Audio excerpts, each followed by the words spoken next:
ہم زندگی خود لے کر نہیں آتے اور نہ ہی خود موت کا پیالہ پیتے ہیں، کوئی اور ہے جو پیدا بھی کرتا ہے، زندگی کی مختلف مہلتیں دیتا ہے اور جب چاہتا ہے واپس بلا لیتا ہے۔ تو یہ زندگی کا فلسفہ کیا ہے؟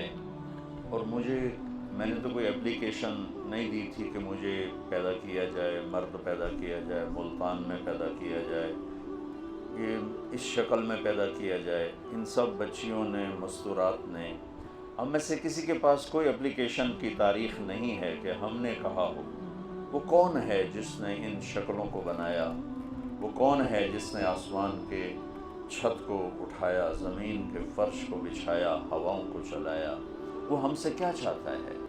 میں کیوں آیا ہوں؟ آ کے بیٹھی بھی نہ تھے کہ نکالے بھی گئے۔ 60-70 سال بھی کوئی عمر ہوتی ہے جینے کی، ایک پل میں زندگی گزر جاتی ہے، اور خواہشات کا ایک بحر بے کراں، ایک ایسا سمندر اندر میں موجیں مار رہا ہے کہ 60,000 سال بھی زندگی ہو تو خواہشات ادھوری رہیں گی۔ بڑے نکلے میرے ارماں مگر پھر بھی وہ کم نکلے۔ تو کیا چاہتا ہے؟ کیوں پیدا کیا ہے؟ اگر ہم اس علم تک نہ پہنچے تو موت پہ بڑی حسرت ہوگی۔ اگر ہم نے اس چیز کو پا لیا، یہ بھید کھل گیا کہ کون ہے، پھر یہ بھی پتہ چل جائے گا کہ چاہتا کیا ہے، پھر مہلت بھی مل جائے گی کچھ کرنے کی۔ آپ ساری میڈیکل سائنس کی کتابیں کھولو اور ساری ٹیکنالوجی کی کتابیں کھولو، آپ کو پتہ چلے گا کون ہے بنانے والا، اور کیوں بنا رہا ہے، اور کس لیے بنا رہا ہے، اور موت کیوں دیتا ہے۔ تو اس ساری چیزوں کا جواب ایک ہستی لے کر آئے، وہ ہے محمد مصطفیٰ صلی اللہ تعالی علیہ وسلم۔ انسان 5 سینسرز سے علم لیتا ہے۔ میرے نبی کے سینسر کیسے تھے؟ آپ نماز پڑھا رہے ہیں، ٹھیک ہے، سلام پھیرنے کے بعد آپ نے فرمایا کیا ہوا؟ لوگ میرے رکوع سے پہلے رکوع کر دیتے ہیں، میرے سجدہ سے پہلے سجدے میں چلے جاتے ہیں، میں جیسے آگے دیکھتا ہوں ایسے ہی پیچھے بھی دیکھتا ہوں، مجھے پیچھے نظر نہیں آ رہا۔ آپ سب بچیوں کو پیچھے نظر نہیں آ رہا، لیکن میرے نبی فرماتے ہیں میں آگے بھی دیکھتا ہوں، پیچھے بھی دیکھتا ہوں۔ جس کے پاس ایسی آنکھ ہو اس کا علم کیسا ہوگا؟ وہ ہمارے پاس یہ پیغام لے کر آئے، ان ربکم اللہ، کون ہے پیدا کرنے والا؟ کچھ پتا نہیں۔ ایک ٹورسٹ مجھے بولا چیکوسلوواکیا، پرائیویٹ پہنچا ہوا تھا، میں نے پوچھا آپ جانتے ہیں ہمیں پیدا کرنے والا کون ہے؟ کہنے کا اسی کو ڈھونڈتا پھرتا ہوں، ابھی تک تو نہیں ملا۔ اور ہم کتنے خوش قسمت ہیں، اللہ نے ہمیں ماں کی گود میں سکھا دیا کہ ہمارا پیدا کرنے والا اللہ ہے، اللہ ہے۔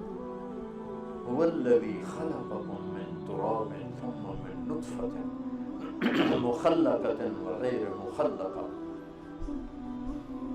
اس کائنات کا پیدا کرنے والا، والسماء بنیناها بأید، اللہ، اور زمین کا پیدا کرنے والا۔ اب جس نے صحیح علم میں نے آپ کے سامنے پیش کیا کہ ہمارا بنانے والا کون ہے۔ اسٹیفن ہاکنگ یہاں تک پہنچ گیا،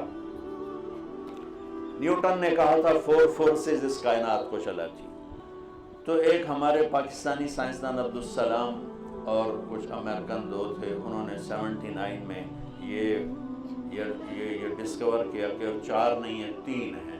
اسٹیفن ہاکنگ یہاں تک پہنچا کہ 3 نہیں 1 ہے، چونکہ اس کا علم قرآن کے ساتھ ریلیٹڈ نہیں تھا، وہ میرے نبی کو نہیں جانتا تھا۔ اس سے پوچھا گیا وہ ایک طاقت خدا ہے کا نہیں، وہ نہیں، کیوں؟ کہ پھر اس سے سائنس کی ترقی رک جائے گی۔ یہ ایک جاہل کا علم ہے جو اپنے اللہ کو نہیں پہچان سکا، یہ کہہ رہا ہے کہ کائنات کو 4 فورسز نہیں، 3 نہیں، صرف ایک طاقت چلا رہی۔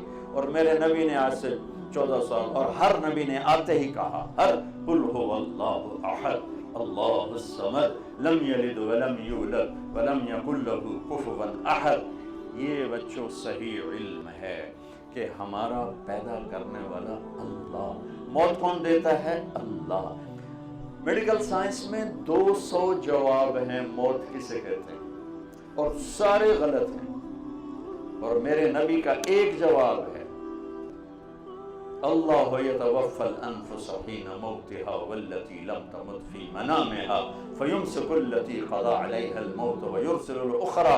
وہ اللہ ہے جو تمہاری روحوں کو کھینچ لیتا ہے، اس روح کے جسم سے نکل جانے کا نام موت ہے.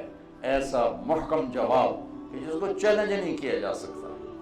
تو بچوں پہلے یہ جانو تمہارا پیدا کرنے والا کون ہے اور وہ تم سے کیا چاہتا ہے. اس کے بغیر مر گئے تو اللہ کی قسم موت بڑی حسرت کی چیز ہو جائے، مرنا بڑا مشکل ہو جائے. اور اگر یہ جان لیا اور اس پہ آ گئے تو پھر موت سے خوبصورت